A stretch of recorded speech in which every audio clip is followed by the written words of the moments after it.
Hey everybody, Igor here from Velo Orange. Today we're going to do a little bit of a wrench fest on this Polyvalent.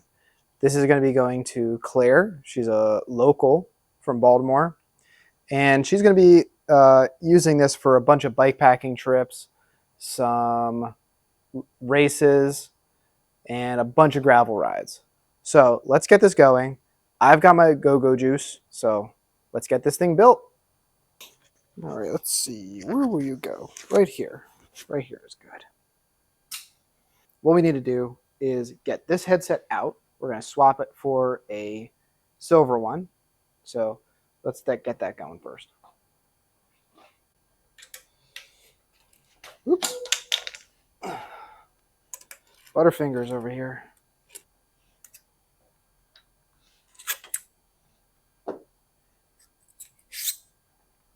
Spacers out. Fork coming out. All the guts off. All right. This is a headset cup extractor. Basically, you take this guy, you put it in through here, and just until it makes connection to the inside of the cup, inside the head tube, and then you're basically going to be hammering this guy out.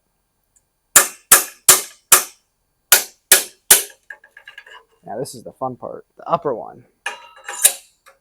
Close up of what it looks like in there.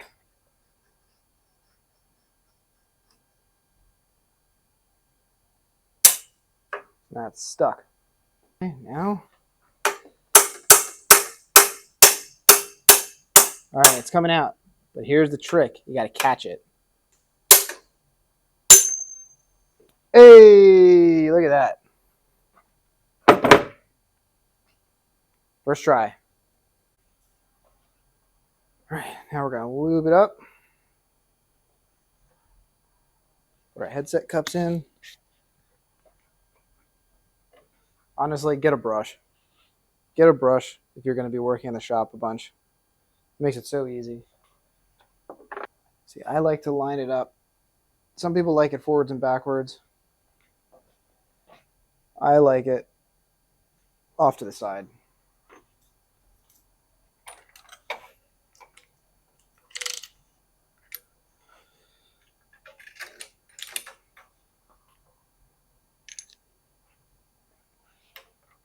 The logos, that is. Some people like the logos off to the side.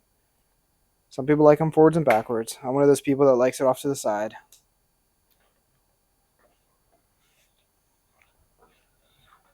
Because honestly, there's a lot going on up front. You already have your logo on the head badge, right? So, you look at it from the side, and now you can see the logo. I guess a little bit of vanity, but hey. All right. Good and tight.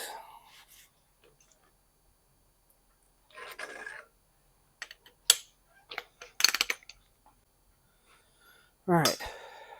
This guy, split ring crown race, goes right on, easy peasy. Don't need a setter or anything like that. Just goes right on, snaps in. Done.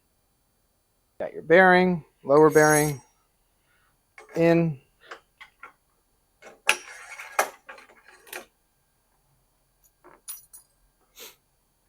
Upper bearing. Oh, you know what? I like to put a little bit of grease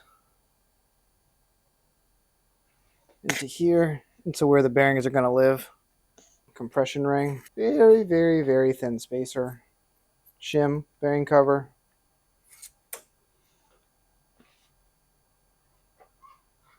And then we got our nice tapered and thin wall spacers. Very shiny. Boom. Boom, boom. Hold that.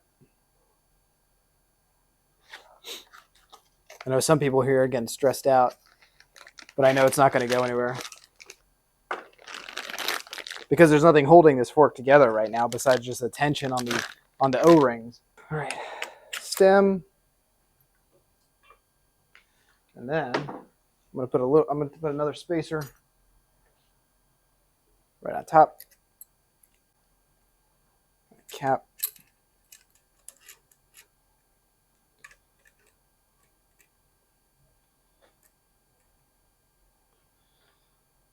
Now the fork's not going to fall out. Get some preload on there. Good.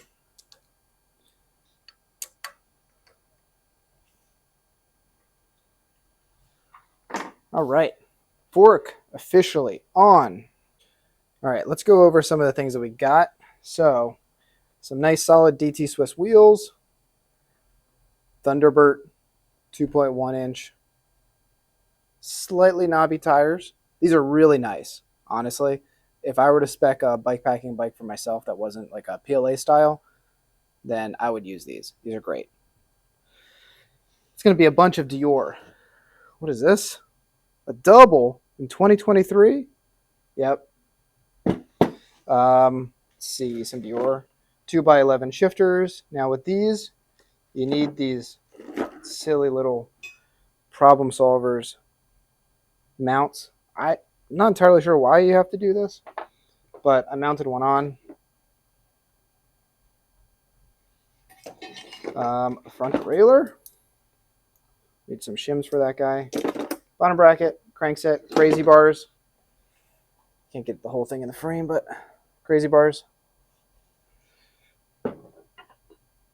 And little odds and ends. It's going to be, so this is a 36, 26, and an 1142 cassette. So lots of gearing. It's going to have good gearing for both the higher end on the flats and on the lower end for a lot of those steep climbs that Claire is going to be doing. Let's get all of this stuff on. All right, let's get the cassette on. Let's see if we need a shim. They have these weird spider things.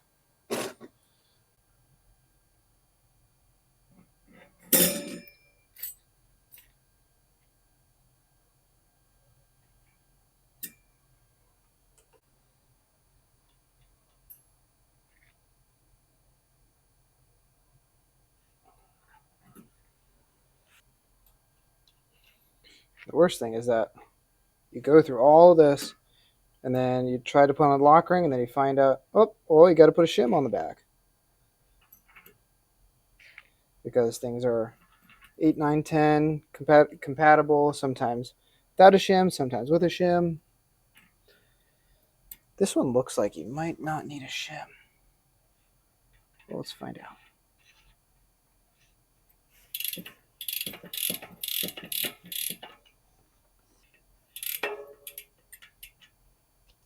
Give the old wiggle test. Oh, feels good. Now we're gonna tighten it down.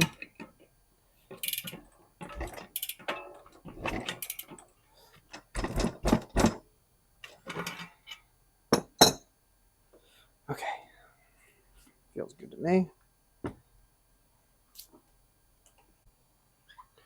All right, now, these are kind of cool because you don't need to do a bunch of bolts. These just sit in their splines. And then you have basically the same, wherever I put it, the same tool that I used for the cassette for the lock ring. Which is convenient in some ways. In some ways, it's not convenient because if you're going on like a really long tour where this is a concern, then you might have to carry something like this. But honestly, how often are you just like taking off your rotors, you know? I mean, I'll do it if I'm packing a bike, but otherwise I'm not really taking rotors off for funsies, you know? All right, that's good. And we're going to copy and paste on this side.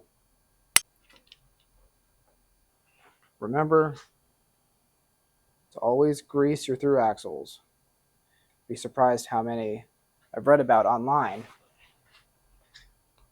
about people not doing that.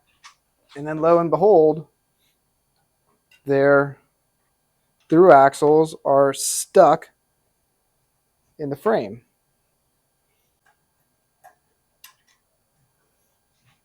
All right. One wheel down.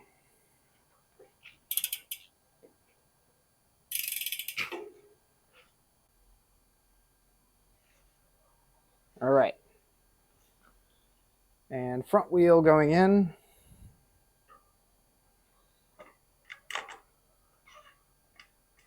Clean off some of the excess grease. Just be sure not to touch your rotor.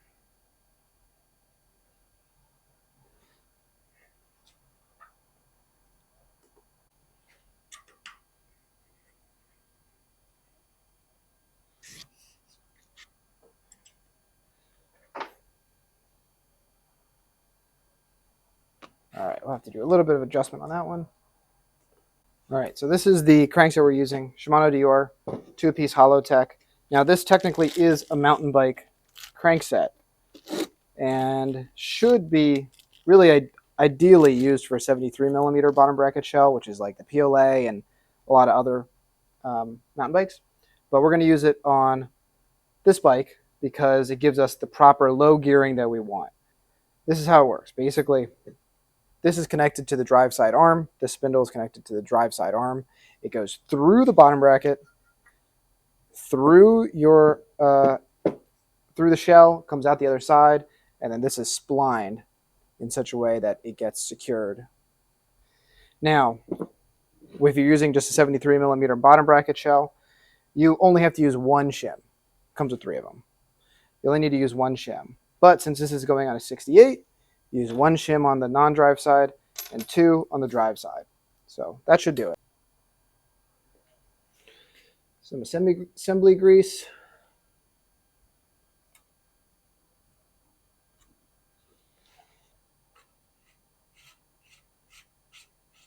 And 2. These always thread in backwards. So we have this little tool that goes into this. And basically, so it's for a mountain bike bottom bracket. So put this on, and we get to turning. Drive side for a BSA threaded bottom bracket shell is tightening counterclockwise. And there's arrows on it. And then this side is to tighten, is backwards like this. All right, that's in. Put the crankset on.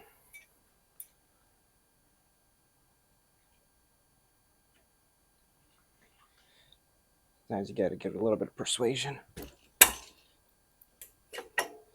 All right. Splines come out the other side. Full of some delicious Shimano jelly.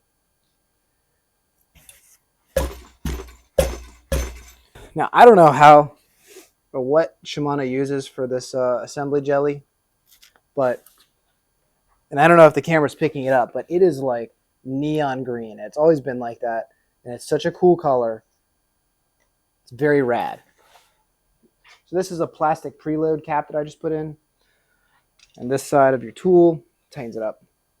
Now you got to make sure this plastic fin is up while you're putting it together. So basically the idea is you're going to preload this, make sure that there's no wobbling around. This thing is a pain, I'm not going to lie. There's probably better tools, but this has worked well for us for a long time. Feels good. Tighten it down, tighten down these cinch bolts. Now some of you might be wondering, oh my God, Tio. Tio's my son's name. Some of you might be saying, Igor, you're not using a torque wrench. And I would say, I have very carefully calibrated wrists and forearms from doing this for a very, very long time. But you should follow the manufacturer's instructions on torque specs. So go back and forth. And once you're done, just pop this guy down. And it's secure. All right, let's get the rear derailleur on. It might be a little bit difficult to see, but there's this little tab right here that you want to make sure that you get on top of the derailleur hanger. And that basically makes sure that the derailleur doesn't spin around when you're shifting the gears. Derailleur officially on.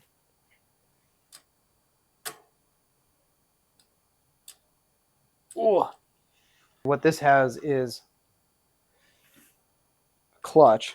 And so basically what that does is when it's turned off like this, it's very easy to move it, makes shifting really easy. And then when you have it turned on, it's much more difficult to allow for reduced chain slap when you're going over the rough stuff. Now for the front derailleur, these come with a bunch of adapters. So basically this is 28.6, the thick one, and there's 31.8. So what you're going to do is the Polyvalent uses a 28.6 seat tube. And so I'm going to kind of align it so that it fits right in here. These have these little sticky tape to keep it in place. Put it right here, right in front of the hinges so that it doesn't affect actuation and closing of the derailleur. Don't worry about it getting like absolutely perfect, but that looks like that'll do. They'll kind of align themselves. Squeeze it for a little bit. It's kind of nice because these have these little tabs so that it just lives in one place. All right, and then this is going to be the bolt that's going to secure everything, just like that. So here's the only hiccup with this derailleur. I can't get it installed right now. I need basically another cable stop because the Polyvalent uses cables that are exposed down the down tube, but this needs a housing stop. So I have a Problem Solvers, what is it called? Problem Solvers cable stop adapter on order, but that'll get here tomorrow. So once it arrives, I'll get it installed. Looks about right. Have these nifty little red stickers. These show the exact tooth profile of where your front derailleur should live. I gotta say, like a lot of this stuff, you know, a lot of our viewers probably already know, but there's a lot of people that have never used this stuff before or never seen it really in installation. So I think it's kind of fun to still talk about it. Now you can kind of see the tooth profile on the sticker. So it just kind of matches right there. And now you know, okay, that's a good height. And then make sure that you look over top. Make sure everything is straight up and down, in line with the chain rings. And once you have those things, you should be golden for shifting. So here's that port I was talking about. So it goes across the frame here. And so I'll have a cable stop probably right here that will basically, the external cable will run here. There's going to be a cable stop by Problem Solvers. Then it's going to go zoop over to here. So that should do it. Not a biggie. All right, so now we're going to get the handlebars on.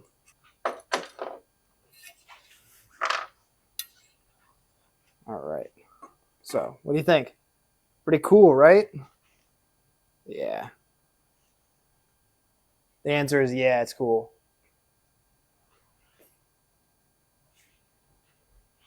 Woo! Get these stem bolts on.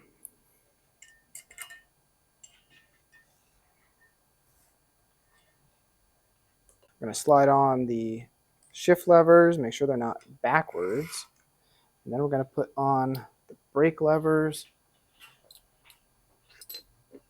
Now, our Grand Crew brake levers come with a 23.8 and a 22.2 clamp diameter option. So if you don't use the shims, just as is, 23.8. Use the shims, 22.2. So just put the shims on the bar, slide this down to where you want it approximately. Now, this is important. The Grand Crew levers have two little bolts here. One of them is basically assembly. So that's the one that the factory uses to basically tighten everything down while they're putting it together. You shouldn't need to touch that one. This little one is the actual bolt that you're going to use to clamp the brake lever to the bar. So we're going to just kind of clamp it with a 3mm, just lightly, because we're going to be adjusting things. We want to make sure that things are in the right spot, generally speaking, first. And copy and paste on the other side. All right, now we're going to take the bike down. We're going to get this just right. There we go. Handlebars in a good position. Make sure it's straight on the stem. Now we're going to check how straight it is. Now they make these very weird tools for checking stem straightness in relation to the front wheel. They involve lasers and stuff like that. But I like to do it by my eyeball. My highly calibrated eyeball. Even though I do technically have to wear corrective lenses. Now, why are we doing this before getting all the cabling done? Because if you cut the cables and housing to a certain length and the stem is all askew, and then you right it after you're done, things could be either too long or too short. Too long is okay. You can always cut it more off, but too short would be really bad because then you're just having to have to go and get more cables and housing. So mitigate things ahead of time. All right. Cockpit officially on. What you want to do before you set everything up, get the chain on, is set your high and low limit screws. In this case, this is the high end one, so the smallest cog in the back, and this is the low end for the biggest one. And this is the B tension to adjust the how far the cage goes down, that is. So we're going to do the high first, make sure it lines right with the highest cog, and then adjust out the low one so that, and this is basically just giving ourselves a good start, because the worst thing is you get the chain on and you realize that you did the chain measurements on the wrong cog. So a little bit more. That's good. Good start. Okay, let's get the chain on. We're going to be using a genuine Shimangalo. Maybe it's pronounced Shimano. It's pronounced Shimano. Just joking. Now, I right now have the clutch turned off so that I can activate the derailleur very easily when setting this up. It's not going to matter whether or not you have the chain or the clutch set up when you're actually shifting, because the clutch doesn't move in that direction. All right. Around the upper jockey wheel, through the cage, down and around this jockey wheel. All right, so now that the chain is routed, we're going to figure out exactly our chain length. And so let's see. This is basically, you can see it's overlapping. And so we're going to do it so that the derailleur just barely moves. And so I marked a link right here that we're going to take out. All right, so there's the link that we're removing. Push the pin out.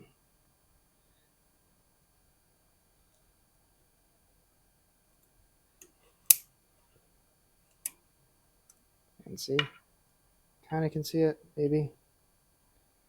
Pin is coming out. So we're going to push it all the way through. Once it's through, we'll be able to put our quick link in. Two pieces. All right, we have one side. That's the wrong way. Nope, that's the right way.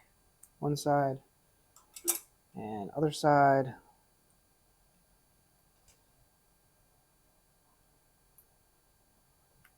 Then we're gonna bring them together. just like that. Okay, now there's a couple ways you can do it from here. I'm going to do it the way Shimano tells me to do it. All right, so from here, you basically are. I wish that there was a more precise way or I guess scientific way to do it, but literally you just step on the crank and you push really hard and it should click into place. Sometimes you need to grab the rear brake. That's it. Snapped right into place. You can see it. That's it. All right, now that the chain is on, let's make sure that it's going to go into the gear that we want it to. So I'm just pushing the derailleur. And there it goes. Shifts all the way into place. That is one low gear. So that's good. Slowly bring it back down. Back in business. Now I'm going to set up the rear derailleur because I have all the stuff for that. But the front derailleur is going to have to wait till tomorrow because we already talked about the whole, cable stop thing. So that'll be tomorrow. All right, let's get some grips on. Sometimes you need air compressor. Sometimes you just need to muscle it on. That's one. And do the same on the other side. Now when I'm getting the position of the brake lever and shifter, I like to make sure that when I'm sitting on the saddle, my fingers are right in line with the shifter and the brake lever so that they're not going like this. I don't have to reach for it like this, and I don't have to go over the bars to find them. So just like this is a good and natural position. And these are easy enough that you can just loosen these guys a little bit. You can tilt it to ultimately how you want it. Now we're going to get these cable stops on. These are the Diacomp ones. And these are probably my favorite ones. They look a lot like the older Campy ones with this ridged, kind of tapered screw barrel. They work really nicely. So do that. We'll do the same thing on the other side. Now, with setting up the rear of the bike, I always recommend to get the rear brake set up first before you do any shifting. And the reason being is that when you're spinning this wheel, the last thing you want to do is have to grab the wheel every time to do a little minor adjustment or either adjust the shifting or adjust the brake. So what I do is get the brake set up first. It doesn't even have to be super accurate, just set up so that you can just grab the front brake or the rear brake and you'll be good to go. Now Shimano already included housing, so we're going to just kind of measure this up, see how much we need. Don't need that much for the rear, just that. Just going to cut it using genuine Schmangalo housing cutters. Bang, cut. Do a little bit of fine tuning. Okay, take the little housing cap, put it on. One and two. And we're good to go. All right, so with this one, we're going to go ahead and unwind this and it's going to explode. If anybody has any suggestions on how to not let that happen in the future, let me know. But pretty much it happens every single time. So after 50 million years, now we have a cable. So we're going to take the extra housing and starting from the cable stop on the down tube and kind of have a nice gentle arc to where it's going to live at the shifter. So that looks pretty good to me. And once you figured out that this is the correct length that you want, since this is basically symmetrical on the front side of the bike, you can actually take it, hold two of them side by side, and use the one you already cut, and then figure out where the other one's going to be. So once we got that figured out, we just cut the other one in the same spot. And boom. Now we have matching housing. Now sometimes when you cut it, you'll get lucky. It'll just be open circle on the inside. Other times it'll be kind of closed off. And so what you can do is, can't find my trusty pokey spoke, but I just have a very, very small screwdriver. And you just open it up. And now it is ready to accept a cable. All right, here's another tip. When you're putting these housing caps on, and this is any housing cap, basically, you're going to put it on, but it might not be seated all the way. So what you do is you take it like this, and you just hit it on the table. And now it's seated on all the way. And so when you are adjusting your shifting and stuff like that, you don't have to worry about it basically going down the housing, because that'll mess up your shifting. Okay, now we're going to run the cable through the housing, through the down tube adjuster, put it here where it lives. Okay, now it's going to go under the frame and all the way to the rear derailleur. The cable pops out right there. It's going to go right in that channel. Most derailleurs do have a little guide that gives you a hint as to where the cable is going to go. So now that you have the cable run and you followed my previous instruction on making sure that the chain and the derailleur was generally in the right neighborhood, now you just have to do some minor adjustments, maybe even just a little bit of cable tension to get the shifting just right. Make sure it's in the highest gear. A little bit more cable tension. You basically want it like not super tight, but not super loose. So here's a good example of cable tension that's too loose. I mean, there's nothing there. So this is the cable tension that's pretty much perfect. It's kind of hard to describe, and I'm not a musician, but it's not too tight, not too loose. You'll know. Now on this bike, you basically have two spots for cable adjustment. One right here on the shifter, and another one on the down tube adjuster. All right, let's see how we did with our preliminary setup. That's the cable. Let's move this guy out of the way for now.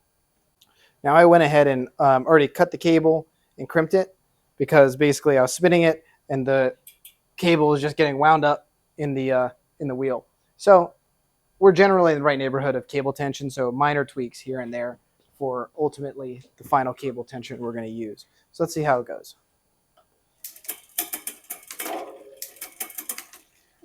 Need a little bit more cable tension.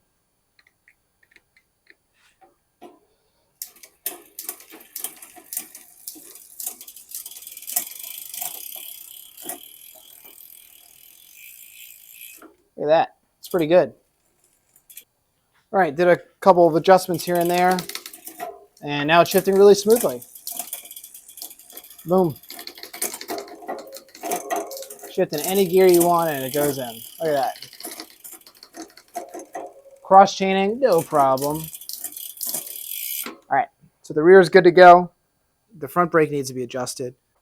Now it's a little bit hard to actually picture, so I'll draw you a picture of what it looks like in there. So basically, here's the caliper, and here's the inboard side, and here's the outboard side of the caliper, and here is the rotor. So right now, the inboard pad is in the right spot.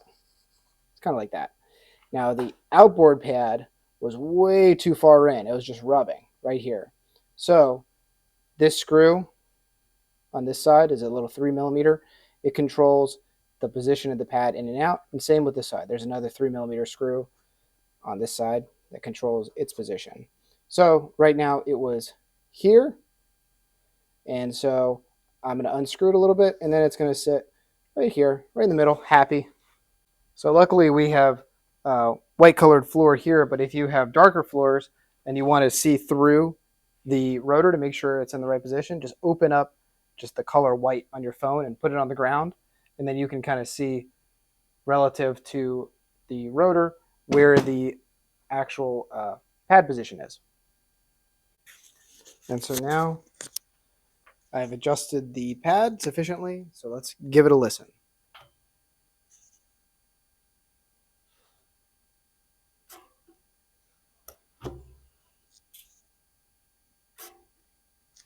Silence.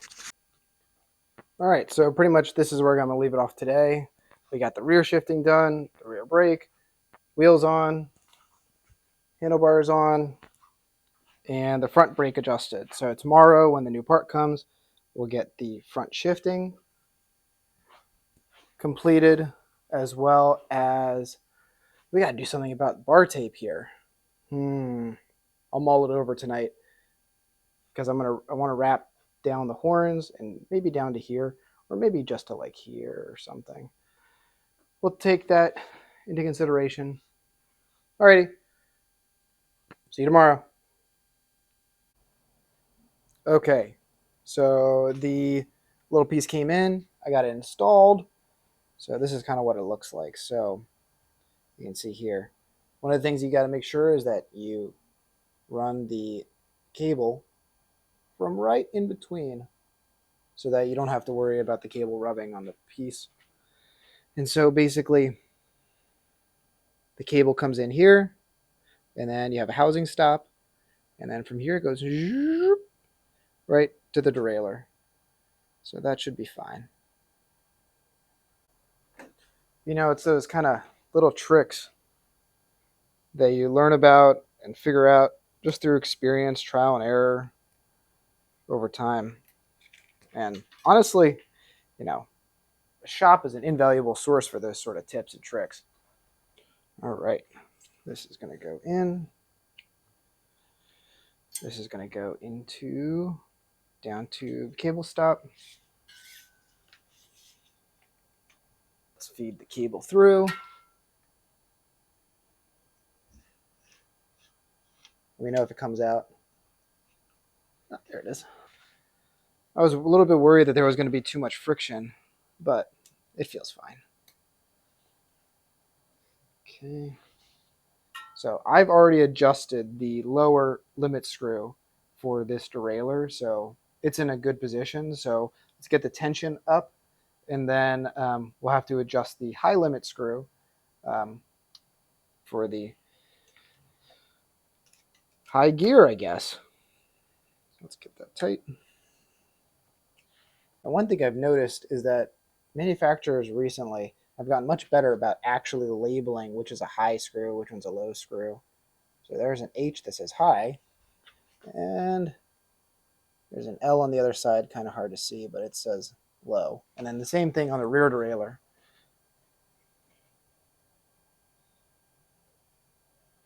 So that's nice, because otherwise you're kind of guessing, unless you can actually see the screws and what they're touching. All right, did a little bit of adjustments here. Shifts really nicely. No issues. Easy. Cross chaining.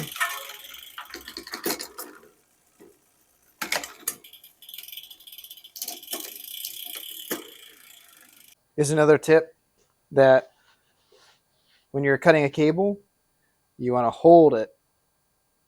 Hold the end that's staying, because if you just cut it like this, cables have a tendency to all of a sudden unwind, and then you got to mess a cable. So you hold it, and sometimes you need to put it back in its place.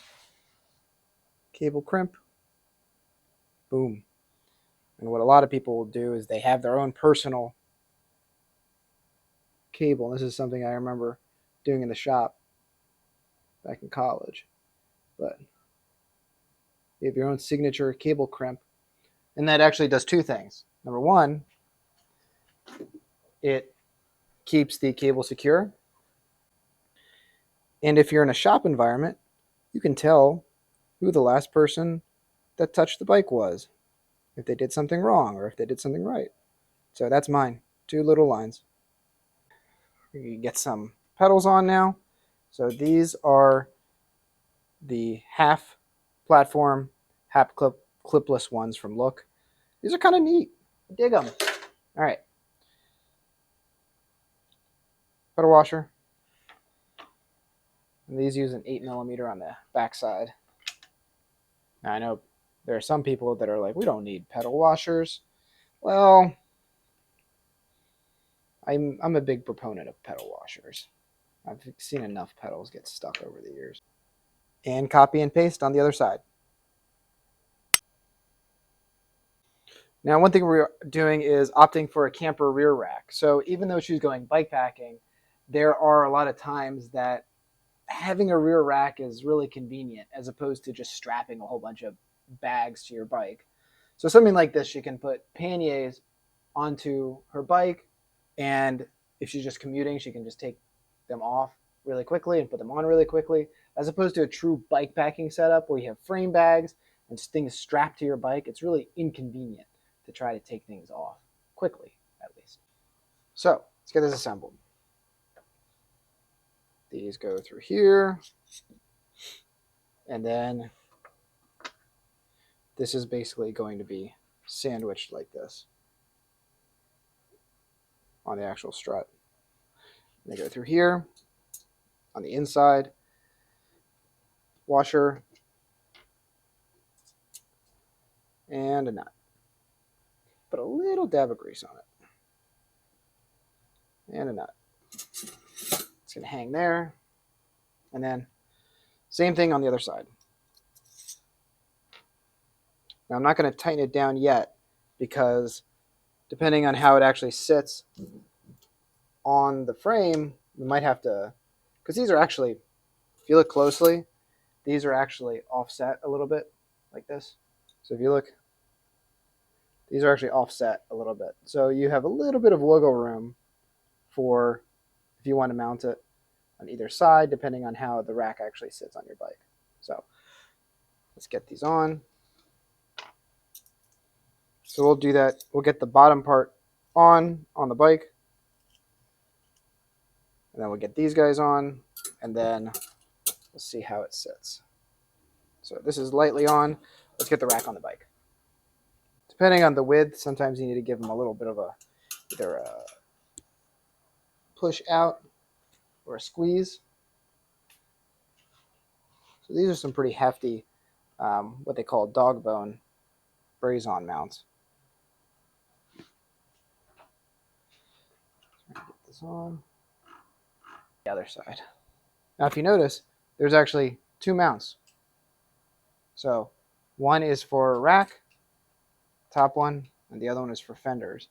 So they're separated so it's convenient, so you don't have to, you don't have to sandwich or stack things.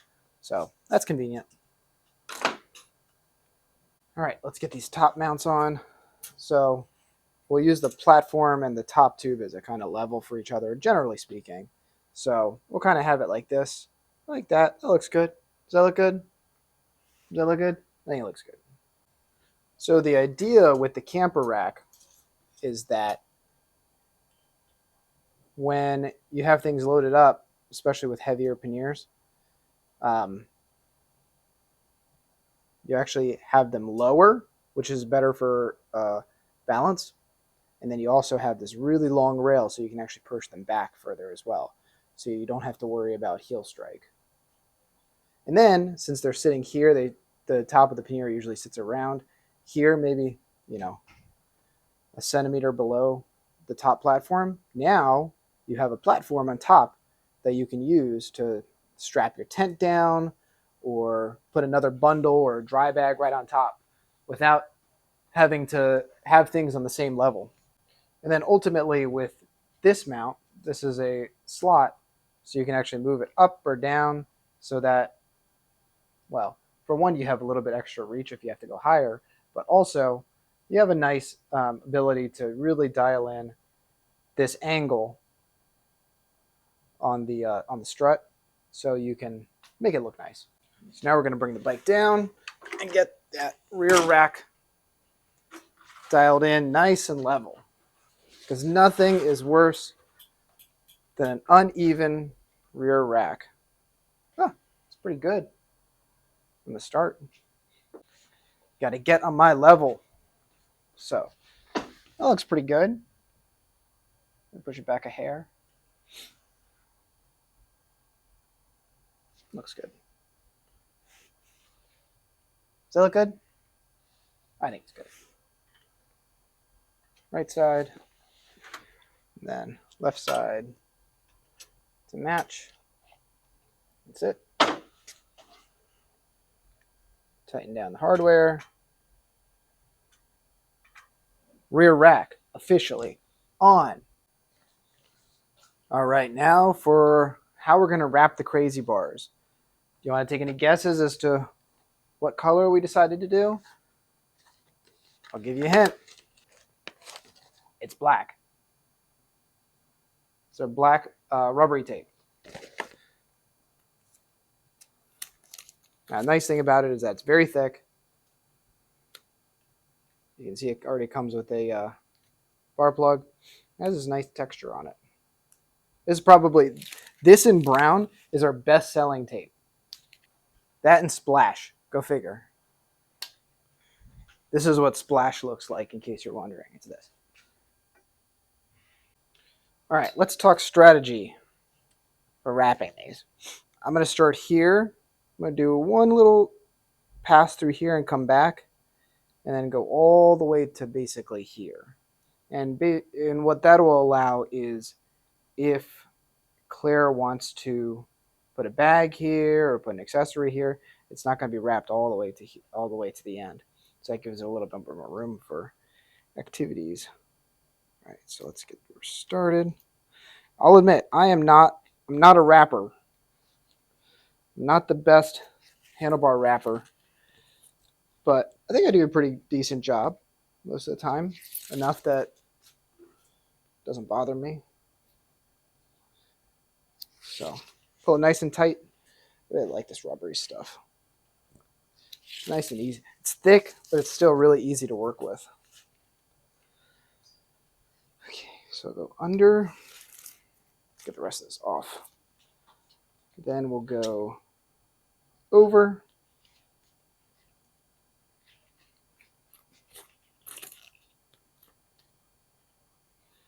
We'll go around.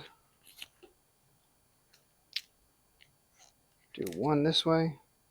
And then I think we'll just come right back over. No, we'll do one here. Do one here, and then we'll come back over again. And then back over. Look at that. Huh? Huh? Look at that. Drop my tape. Okay. And then there we go. Look at that. Nice transition. Measure right here. Cut.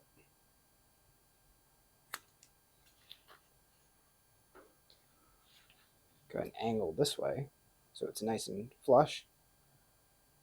Wrap a little bit. Give us a little bit of room.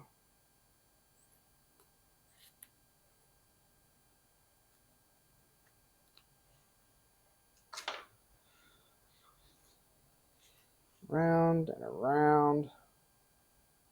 And done. Handy dandy electrical tape.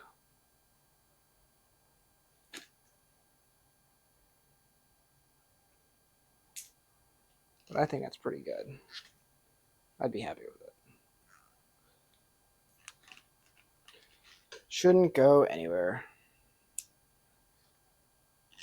So here's what I'm talking about, the hand position. So you have your main position here.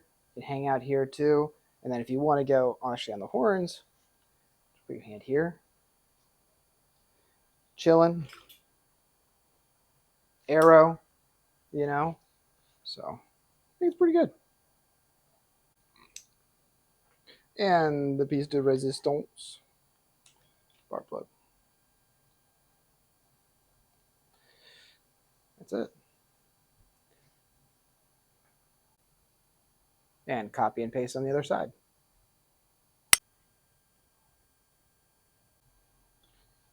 let's go ahead and get this seat post and saddle on, because the black that's on there just will not do. I mean, there's a lot of people that like mixing, silver and black components on a bike, especially like cockpit stuff, but I'm not one of them, you know? You can do, like, at least for me, doing a silver upper half or a black lower half or vice versa. I think is looks good. That's kind of what we did on this one. But doing mixing and matching, specifically silver stem with black bars, just doesn't vibe for me for some reason. Let's see. That looks pretty good. All right, let's get this guy snugged down and get it on the bike.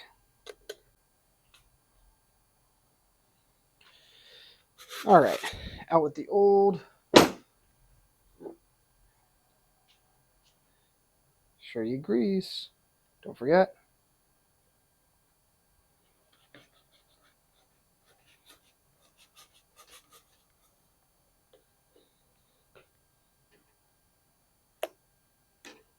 Get a little love tap. And then with this guy, you kind of just go alternating left and right, or fore and aft bolts to keep it level. And then it'll tighten down. There you go. We'll go with an Allen key because this rack is kind of in the way. It's not a 6.